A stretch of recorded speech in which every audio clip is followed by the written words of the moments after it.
Got Brian Foster back here in the program. Actually sitting at Factory X right now in Colorado. World Series of Fighting 33. Got Luiz Firmino coming up. You know, your loss to Justin Gaethje, it was a little weird for me. Can you take me through that last fight, that loss with Justin? Because the way it went down was like leg kicks, but it looked like something else was going on that we just didn't know about. So first leg kick, man, got me. Oh, really? Yeah, first one dislocated what? Yeah, the first one dislocated my leg, man, and I just tried to hang with it, and it didn't hold up. Oh, wow. He knew as soon as he kicked it that first time that he'd done significant damage. So what was the protocol after the fight then to get the leg healed up? It just took a while, man. It was conflicted injury is what they called it. It was dislocated. Okay. When he kicked it the first time, it dislocated, and then I kept fighting, and he kept kicking it, so it inflamed all my ligaments around it. Okay. So the recovery time was all about getting it to where the swelling would go down enough to get it to go back in place. So I was walking around for damn near 2 months, man, on edge of waiting for it to slip back in and not tear nothing, or because they couldn't do nothing past the inflammation. And then the swelling wouldn't go down because it's dislocated, and it wouldn't go back in place because of the swelling. Okay. So conflicting injuries. Yeah.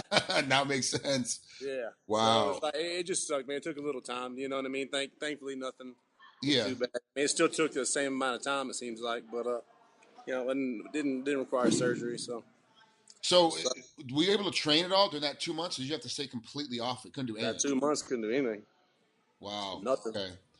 So I was walking around on my tippy toes just to get to the bathroom. You know what I mean? Everywhere I went, I was on my tippy toe until that thing went back in place, man. He said it was dangerous because he's just one step the wrong way and I'm tearing something. You know what I mean? So I was kind of walking the line the whole time. So what did that do? Because I know you like working out. I know you're kind of a gym rat. You like being in the gym. What did that do for you mentally, though? Sitting there, fine, man.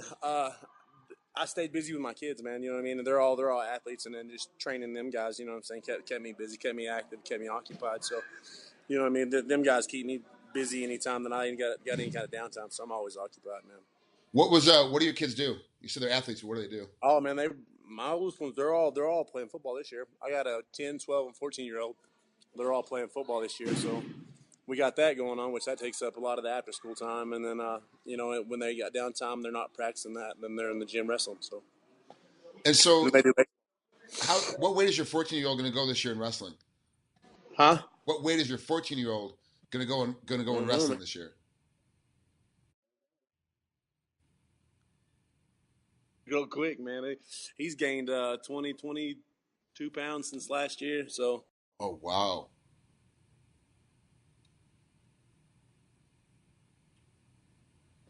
He's a big boy. Let's see, we lost Brian there for a second. There it is.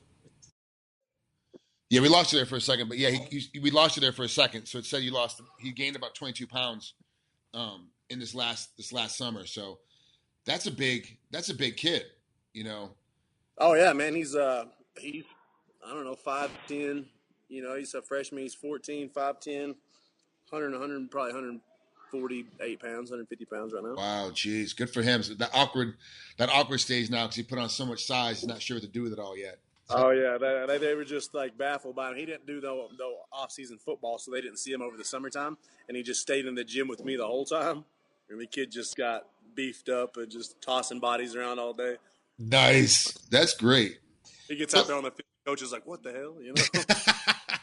I can't even imagine. I couldn't imagine being one of the coaches expecting a little skinny kid to come in at 120, and he walks in at 148. You're like, that's a huge difference. Oh, dude, it changes like that with them kids, man. It's time flies, bro. Being a father has a downside to watching that shit go. What's it doing to your refrigerator? I mean, he's got to be eating everything that's not nailed down. That's a whole entire conversation in itself. That's horrible, bro. Feeding 3 of them little monsters, man. Oh, keeping up with them, the house, everything. I mean, just from the bottom to the top, you can only imagine, man. You know, 3 boys. They're pretty respectful, well-mannered young men, though. Yeah. They're not assholes for sure, but still, man. I don't care if you put on that much weight. You're 14. Hell, if you put on that kind of muscle mass at our age, you double your intake of food. Oh yeah. And at 14, man, it's got to be $400 or $500 just to feed him. Then you still have you, your wife, and the other two kids. It's like, it's nuts. Like, you got, man. That's why we're not really targeting any kind of weight class right now for this season. You know what I'm saying? We're just, I don't want to hold him back and like make him cut a certain amount of weight and like just stun his growth. I'm just like, man, get as big as you can. You know what I mean? We'll take it as it comes. You know what I'm saying? Yeah. And as long as you stay active and stay training, then, you know, you'll stay confident. So you unfortunately weren't able to be active for 2 months. What was it like that first time coming back into the gym that first week when you find like, okay, my knees back together or my legs back together, I'm good to go? How was that first training? When I was the first thing was running. Do you know what I'm saying? When I was able to run again, I was just like, hell yeah. You know what I'm saying? I got that first run out of the way and started working them sorenesses out of it. You know how that usually goes. You got your first initial run is going to hurt like a son of a bitch. You're going to get the house, have to ice it repetitively and, you know, just over and over, just rehab, man. You know what I mean? And then from my cardio and the strain from all that to, you know, the lifting strain, that putting the strength and conditioning strain on it.